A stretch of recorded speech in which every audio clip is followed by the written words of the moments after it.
Je dois avouer que le peu que je sais de vous, je l'ai appris grâce à une vidéo douteuse sur le net. Oh, et vous avez aimé, c'est moi qui l'ai faite. C'est ma nouvelle plateforme, les fausses fake news. Ça consiste à ne parler que de faits vérifiés, mais présentés de façon à ce que personne n'en croie un traître mot. Dans quel but? Le but ultime.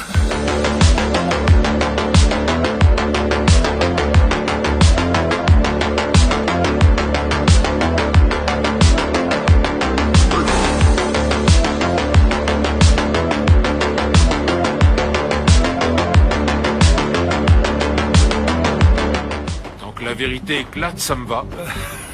Personne n'en a grand-chose à faire que la vérité éclate. Parce que le public ne sait même plus ce que le mot vérité signifie. Comment ça?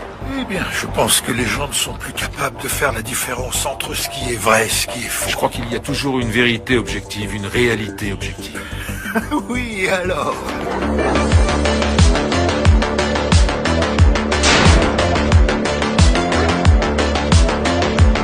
Ladies and gentlemen, the very word secrecy is repugnant in a free and open society.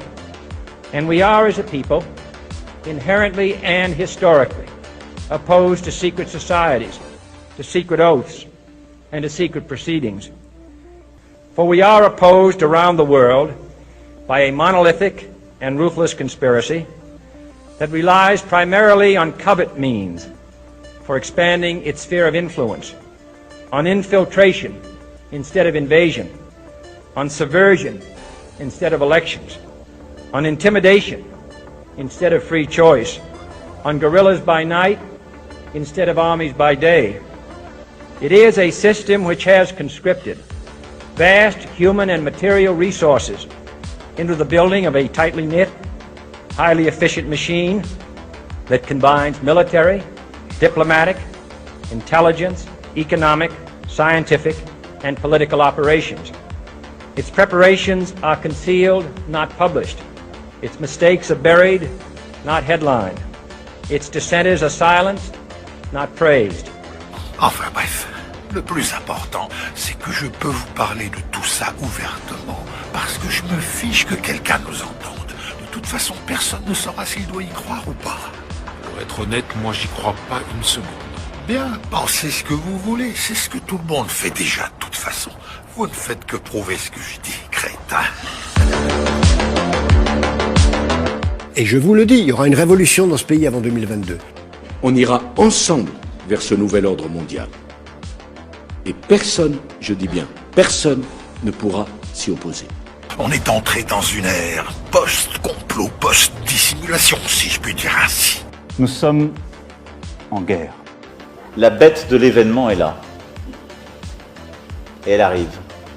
Quelle est votre priorité en déclenchant, si vous le pouvez, en déclenchant, si vous le pouvez, en déclenchant, si vous le pouvez, cette réinitialisation?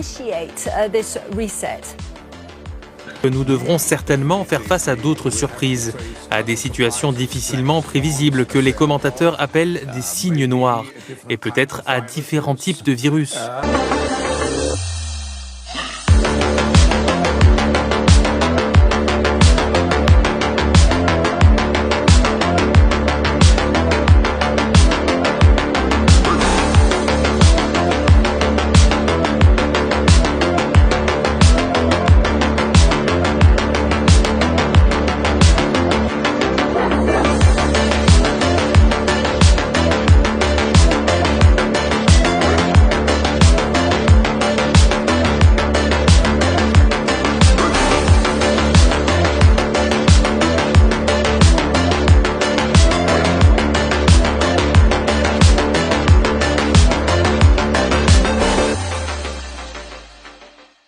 Cette pandémie qu'on avait prévue, je fais partie de ceux qui l'avaient prévue il y a 10 ans, mais j'étais loin d'être le seul, et si on l'avait préparée, on n'en serait pas là, que ce soit au moins une leçon pour préparer la suivante, c'est-à-dire la crise climatique.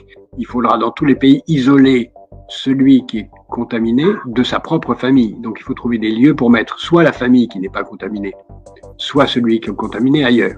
La question, c'est de savoir si la technologie va être au service d'une société totalitaire ou d'une société altruiste. Les deux sont possibles. Et on peut voir la technologie installer une hypersurveillance et une autosurveillance qui soit un instrument de pouvoir totalitaire. Est-ce que vous êtes en mission? Oui. C'est comme ça que je le vis. Il y a une dimension de spiritualité? Il y en a une. Et en tout cas, la conviction qu'il existe une transcendance, oui. Quelque chose qui dépasse, qui vous dépasse, qui vous a précédé et qui restera. La bête de l'événement est là. Et elle arrive.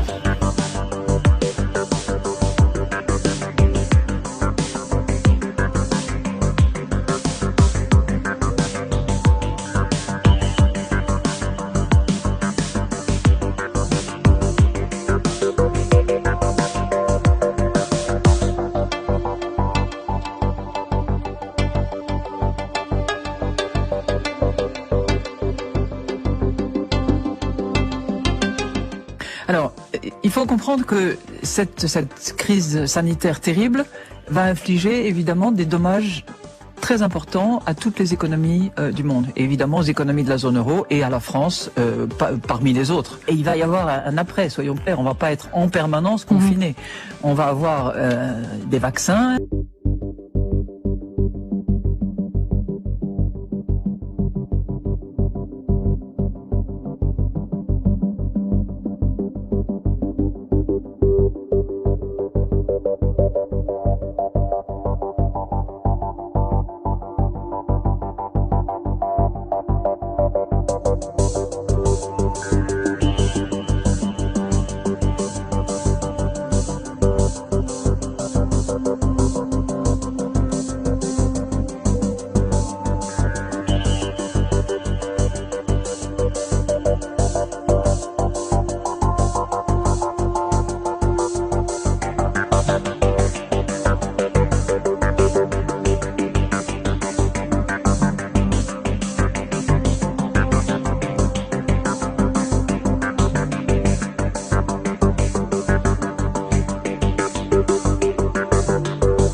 Jamais venu ici et je vous aurais jamais avoué que je suis tout à fait capable de modifier la mémoire collective. Cela aurait voulu dire que je pouvais aussi contrôler le passé.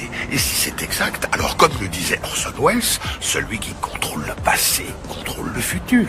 C'est George Orwell qui disait ça. Pour le moment.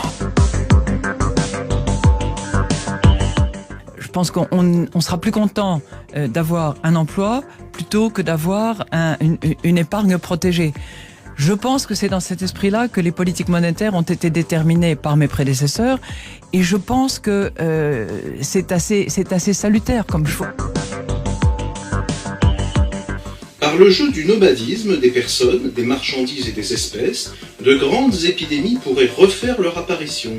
Par exemple, le virus H5N1 pourrait se révéler tout aussi dangereux que celui de la grippe qui, au cours de l'hiver 1918-1919, toucha près de la moitié de l'humanité et tua 40 millions de personnes. On prendra des mesures planétaires de cantonnement. Ah tiens, c'était pas le mot confinement, mais cantonnement. On prendra des mesures planétaires de cantonnement qui remettront en cause un temps le nomadisme et la démocratie.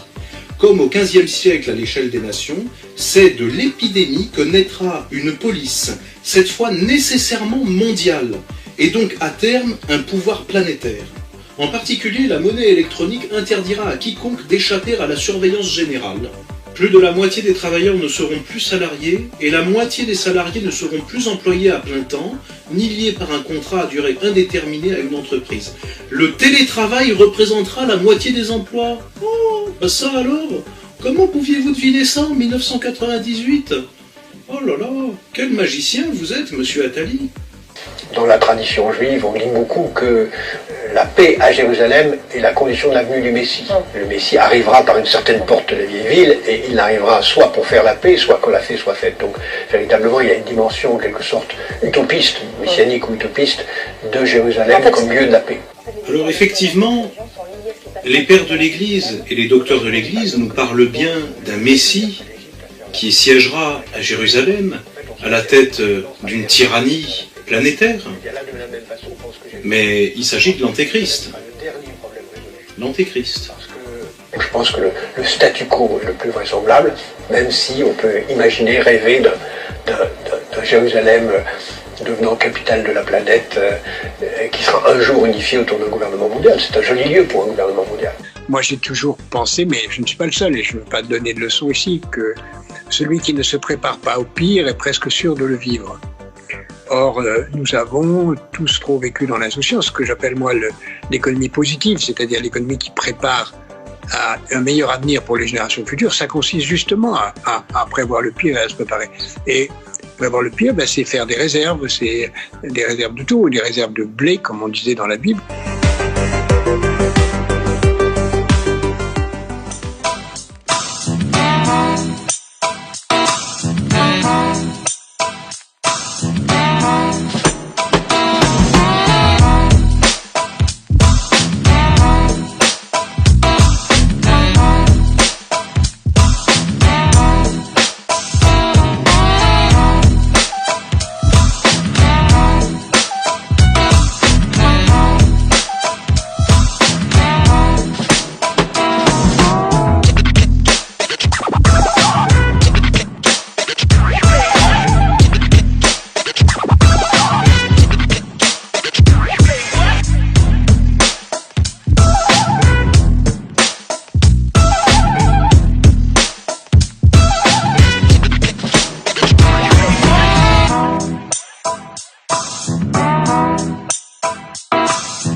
אין בן דוד בעד שתיפול אדום המזלזלים בישראל. Ce que je vous ai dit tout à l'heure, c'est marqué dans Sanhedrin. Le Mashiach viendra que quand Édom, l'Europe, la chrétienté sera totalement tombée. Donc je vous pose la question, c'est une bonne nouvelle que l'islam envahisse l'Europe? C'est une excellente nouvelle, ça annonce l'ennui de Mashiach. Excellente nouvelle. L'islam, c'est le balai d'Israël, sachez-le. Il faut le faire, il faut absolument les faire entrer. La clé, c'est de créer les conditions de l'accueil, et j'y travaille.